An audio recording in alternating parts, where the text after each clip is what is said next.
സുപ്രസിദ്ധ സംവാദകൻ ശ്രീ രാഹുൽ ഈശ്വറിനെതിരെ ഒരു സ്ത്രീ അപകീർത്തി കേസ് കൊടുത്തതായി കേൾക്കുന്നു.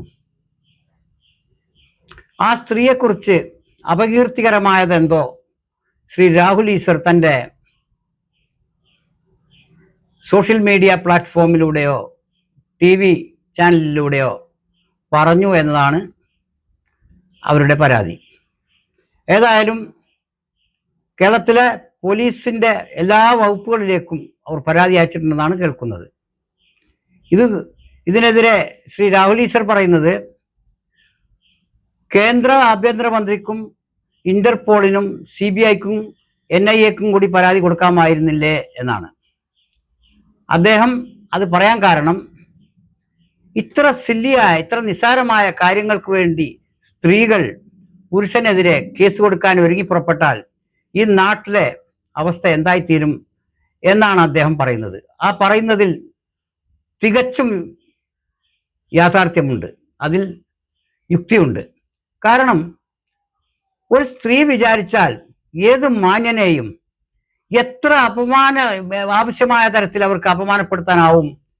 അതിനൊക്കെ കൂട്ടുനിൽക്കുന്ന നിയമപാലകരും കോടതിയും. ഇതാണിപ്പോൾ നമ്മുടെ നാട്ടിൽ ഇപ്പോൾ ഉള്ള ഒരു പുതിയ ട്രെൻഡ്. ഇതിൽ നിയമപാലകർക്കോ കോടതിക്കോ തീർച്ചയായും നമ്മൾ കരുതുന്നത് പോലെ പങ്കുണ്ടെന്ന് കരുതാനാവില്ല. എങ്കിലും നമ്മുടെ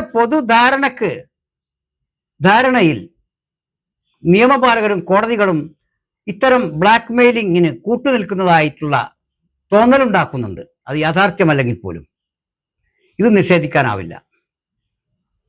ഒരു യുവ രാഷ്ട്രീയക്കാരനെതിരെ ഈ സ്ത്രീ അടിസ്ഥാനരഹിതമായി എന്ന് തന്നെ പറയാം. കാരണം അവർ തെളിവുകൾ നിരത്തിയിട്ടില്ല, തെളിവുകൾ അതിൻ്റെ ഏജൻസികളെ ഏൽപ്പിച്ചിട്ടില്ല.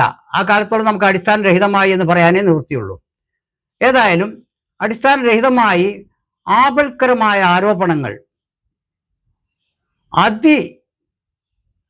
അതീവ ഗുരുതരമായ ആരോപണങ്ങൾ നിരത്തുകയും ആ യുവാവിൻ്റെ ജീവിതം തന്നെ, രാഷ്ട്രീയ ഭാവി പോകട്ടെ, കുടുംബജീവിതം തന്നെ താറുമാറലായ രീതിയിൽ, വ്യക്തിപരമായ ജീവിതവും കുടുംബജീവിതവും താറുമാറായ രീതിയിൽ ഇരിക്കുമ്പോൾ അതിനെതിരെ സംസാരിച്ചു എന്നതിൻ്റെ പേരിലാണ് ശ്രീ രാഹുൽ ഈശ്വറിനെതിരെയും അതേ സ്ത്രീ, അവർ സ്വയം പറയുന്നത് സിനിമാ നടി എന്നാണെങ്കിലും ഒരു സിനിമയിലും കണ്ടതായി ആരും ഓർക്കുന്നില്ല ആ മുഖം.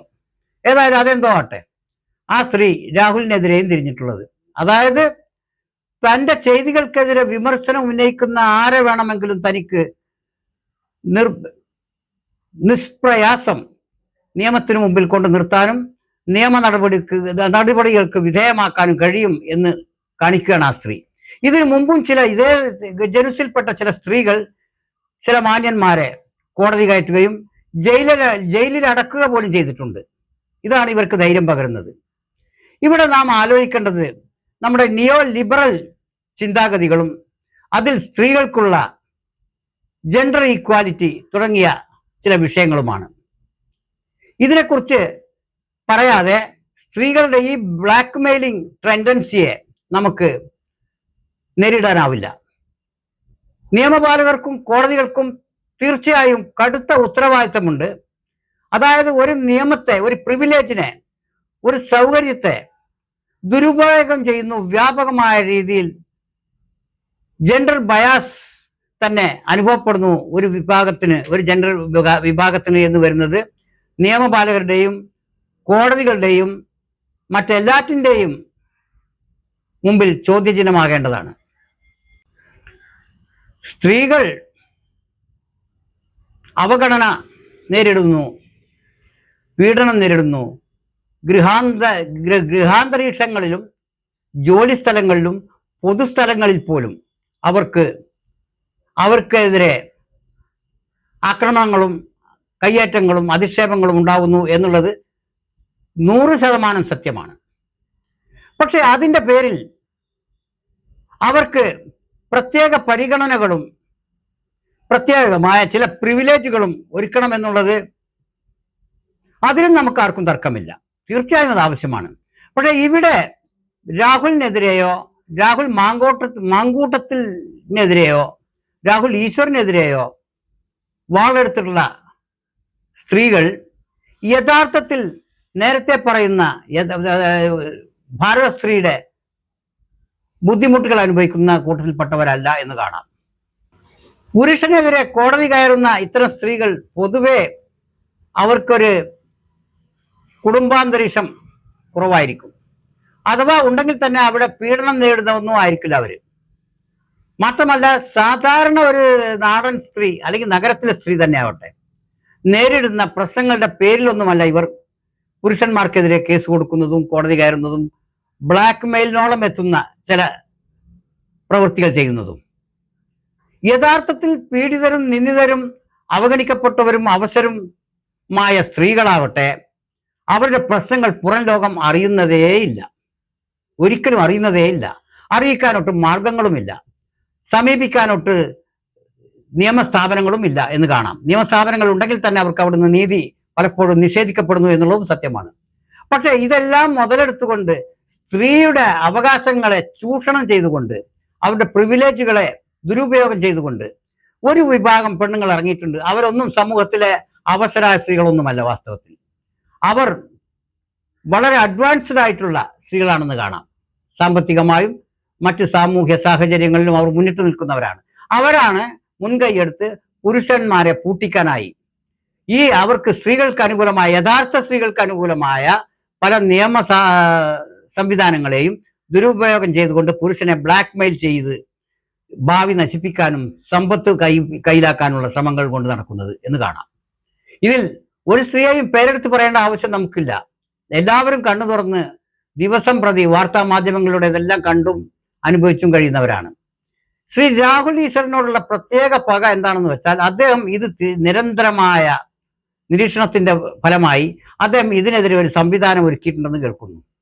സ്ത്രീ ദുരാരോപണങ്ങളിൽ നിന്ന് പുരുഷന്മാരെ രക്ഷിക്കാൻ ഉദ്ദേശിച്ചുകൊണ്ടുള്ള ഒരു മൂവ്മെന്റിന് അദ്ദേഹം രൂപം നൽകിയതായി കേൾക്കുന്നു.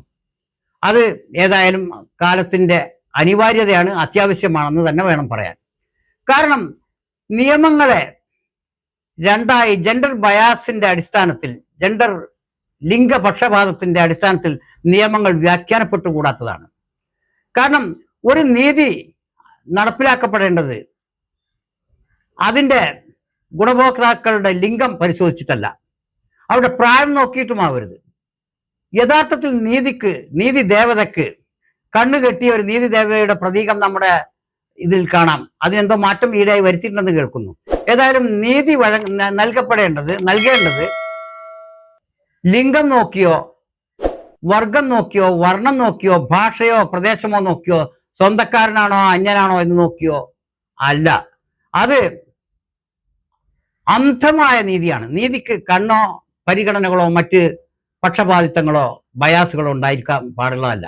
പക്ഷെ ഇവിടെ ഇപ്പോൾ നമ്മൾ കണ്ടുവരുന്നത് സ്ത്രീകളുള്ള അതിരു കവിഞ്ഞ സ്നേഹത്തിന്റെ പേരിലാണ് എന്ന വ്യാജേന സ്ത്രീകൾക്ക് പുരുഷന്റെ മേൽ എന്ത് ദുരാരോപണങ്ങളും വ്യാജ ആരോപണങ്ങളും നൽകാനുള്ള അവസരം ഒരുക്കി കൊടുക്കുന്ന, അതിന് പ്രോത്സാഹനം നൽകുന്ന തരത്തിലുള്ളൊരു നിയമ സംവിധാനവും അതിനോടനുബന്ധിച്ച നീതിന്യായ രീതികളുമാണ് കണ്ടുവരുന്നത്. ഇത് ചോദ്യം ചെയ്യപ്പെടേണ്ടവ തന്നെയാണ്. ജെൻഡർ ഈക്വാലിറ്റിക്ക് വേണ്ടി പോരാടുന്നവർ തന്നെ ബസ്സിൽ അവർക്ക് പ്രത്യേക സീറ്റ് വേണം. അങ്ങനെ ഓരോ സ്ഥലത്തും പെണ്ണിന് അതിൻ്റെതായ പരിഗണനകൾ വേണം. അത് വേണം താനും. അത് തന്നെയാണ് സമൂഹം പൊതുവായി പറയുന്നത്. പൊതുവായ സമൂഹം പറയുന്നത് സ്ത്രീക്ക് പ്രത്യേക പരിഗണന വേണം എന്ന് തന്നെയാണ്. പക്ഷെ ഈ പരിഗണന പലപ്പോഴും അതിര് കടക്കുന്നതായി, ഉദാഹരണത്തിന് ബസ്സിലെ കാര്യം തന്നെ പറയാം. 75ഓളം വയസ്സുള്ള ഒരു ഓപ്പറേഷൻ കഴിഞ്ഞ രോഗിയെ എഴുന്നേൽപ്പിച്ച് 17കാരിക്ക് ചെവിയിൽ സ്പീക്കർ തിരികെ പാട്ട് കേൾക്കുന്ന 17കാരിക്ക് സീറ്റ് ഒഴിഞ്ഞു കൊടുക്കേണ്ട ഗതികേട് നമ്മുടെ ബസ്സുകളിൽ കാണാം. എൻ്റെ കൺമുമ്പിൽ നടന്ന കാര്യമാണ് ഈ പറയുന്നത്. വൃദ്ധനായ ആസ്പത്രിയിലേക്ക് പോയിക്കൊണ്ടിരിക്കുന്ന ഒരു വയസ്സിനെ എഴുന്നേൽപ്പിച്ച സ്ത്രീയുടെ സീറ്റാണെന്ന് പറഞ്ഞ് അവിടെ 3 പേർക്ക് ഇരിക്കേണ്ട സീറ്റിൽ ഒരു പെൺകുട്ടി മാത്രം ചെവിയിൽ മ്യൂസിക് വെച്ച് ആസ്വദിച്ചുകൊണ്ട് അതിൽ കയറിയിരുന്നു. വൃദ്ധൻ തൂങ്ങിപ്പിടിച്ചു നിൽക്കുന്നു. ഈ കാഴ്ച പതിവ് കാഴ്ചയാണ് നമ്മുടെ കേരളത്തിലെ പൊതു യാത്രാവാഹനങ്ങളിൽ. ഇതെന്തൊരു വിവേചനമാണെന്ന്. ഇതേ സമയത്ത് വൃദ്ധന്മാർ, വികലാംഗർ, മറ്റ് ദുർബലർ, അവർക്ക് വേണ്ടി നീക്കിവെച്ച സീറ്റിലാവട്ടെ യുവാക്കളോ പെണ്ണുങ്ങളോ കയറിയിരിക്കുന്നതിന് നടപടികളൊന്നും എടുക്കാൻ കണ്ടക്ടർക്ക്, ബസ് നടത്തിപ്പുകാരന് സാധ്യവുമല്ല. പെണ്ണുങ്ങളുടെ സീറ്റിൽ ഇരുന്നാൽ പിടിച്ചെഴുന്നേൽപ്പിക്കും. അതുമാത്രമല്ല, 3 സീറ്റുകൾ ഒഴിച്ചിട്ട് പെണ്ണുങ്ങളുടെ ഓരോ 3 സീറ്റിൽ ഒരു പെണ്ണ് വീതം നിരന്നിരിക്കുകയും ആണുങ്ങൾ തൂങ്ങിപ്പിടിച്ച് നിൽക്കുകയും ചെയ്യുന്ന കാഴ്ചയും നമ്മുടെ ബസ്സുകളിൽ സർവ്വസാധാരണമാണ്. ഇവിടെയൊക്കെ പെണ്ണിന് പ്രത്യേക പരിഗണന വേണം, പ്രത്യേക പെണ്ണിനെ കിട്ടിക്കോട്ടെ. പക്ഷെ ഈ പ്രത്യേക പരിഗണന ആണുങ്ങളെ ബ്ലാക്ക്മെയിൽ ചെയ്യാനുള്ള പ്രത്യേക അവകാശമായി അവർ പ്രയോഗിച്ചുകൊണ്ടിരിക്കുന്നു എന്നുള്ളത് വളരെ വേദനാജനകമാണ്. ഇത് കോടതിയുടെയോ നിയമ സംവിധാനങ്ങളുടെയോ ശ്രദ്ധയിൽ വന്നേ മതിയാകൂ. അതിനുള്ള ശ്രമത്തിലാണ് ശ്രീ രാഹുൽ ഈശ്വറിനെ പോലെയുള്ള ചില ആളുകൾ ഏർപ്പെട്ടിരിക്കുന്നത് എന്ന് കാണുന്നു. അതിൻ്റെ പക തന്നെയാണ് അദ്ദേഹത്തിനെതിരെ കോടതി കയറാനും പോലീസ് സ്റ്റേഷനുകളൊക്കെ പരാതി കൊടുക്കാനും ചിലരെ പ്രേരിപ്പിക്കുന്നത് എന്ന് കാണാം. ഏതായാലും ഈ വിഷയത്തിൽ നമുക്ക് ഒറ്റക്കെട്ടായി, ഇത് ലിംഗ പക്ഷപാതത്തിന്റെ പേരിലല്ല, ഇതൊരു കേവല നീതിയുടെ നിഷേധത്തിന്റെ പേരിലാണ് ശ്രീ രാഹുൽ ഈശ്വറിന് നമ്മൾ പിന്തുണ കൊടുക്കാൻ ഉദ്ദേശിക്കുന്നത്. എല്ലാവിധ സോളിഡാരിറ്റിയും പിന്തുണയും ഈ വിഷയത്തിലും തുടർന്ന് ഇതുമായി ബന്ധപ്പെട്ട എല്ലാ വിഷയങ്ങളിലും ശ്രീ രാഹുൽ ഈശ്വറിന് നാം വാഗ്ദാനം ചെയ്തേ മതിയാവൂ. അദ്ദേഹം അത് അർഹിക്കുന്നുണ്ട്. ഈ കേസിലും അദ്ദേഹത്തെ ഒറ്റപ്പെടുത്തിക്കൂടാ. അദ്ദേഹത്തോടൊപ്പം നിൽക്കാൻ കേരളം സാമാന്യ ബോധമുള്ള, നീതിബോധമുള്ള കേരളത്തിലെ ജെൻഡർ വ്യത്യാസത്തോടെ എല്ലാ സ്ത്രീ പുരുഷന്മാരും അദ്ദേഹത്തോടൊപ്പം നിൽക്കണം ഈ വിഷയത്തിൽ എന്ന് പറയേണ്ടി വരുന്നു. സ്ത്രീയുടെ അവകാശ നിഷേധങ്ങൾ ഇന്നോ ഇന്നലെയോ തുടങ്ങിയതല്ല. ബിഫോർ ക്രൈസ്റ്റ് 4-ാം നൂറ്റാണ്ടിൽ തന്നെ പ്ലേറ്റോ സ്ത്രീക്ക് അവകാശം കൊടുക്കലിനെ കുറിച്ച് സംസാരിച്ചിട്ടുണ്ടെന്ന് കാണുന്നു.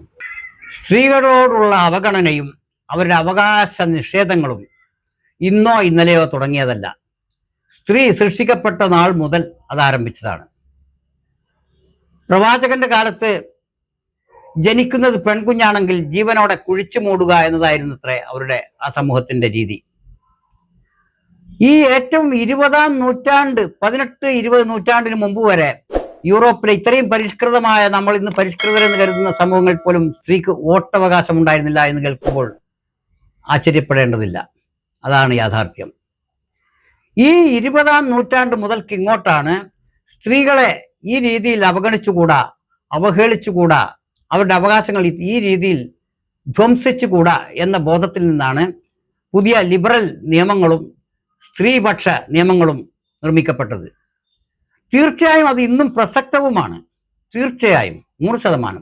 പക്ഷേ ഇതിൻ്റെ മറവിൽ ചില സാമൂഹ്യ വിരുദ്ധ ചിന്താഗതിയുള്ള പെണ്ണുങ്ങൾ ഇതിനെ ദുരുപയോഗം ചെയ്തുകൊണ്ട്, ഇത് പുരുഷനെ വേട്ടയാടാനുള്ള ഒരു ഉപാധിയാക്കിക്കൊണ്ട് മാന്യന്മാരായ വ്യക്തിത്വങ്ങളെ അവഹേളിക്കാനും അപകീർത്തിപ്പെടുത്താനും മുന്നിട്ടിറങ്ങുന്നു എന്നുള്ളത് നിയമപാലകരും കോടതികളും പ്രത്യേകം ശ്രദ്ധിക്കേണ്ടതാണ് എന്ന് പറയേണ്ടിയിരിക്കുന്നു.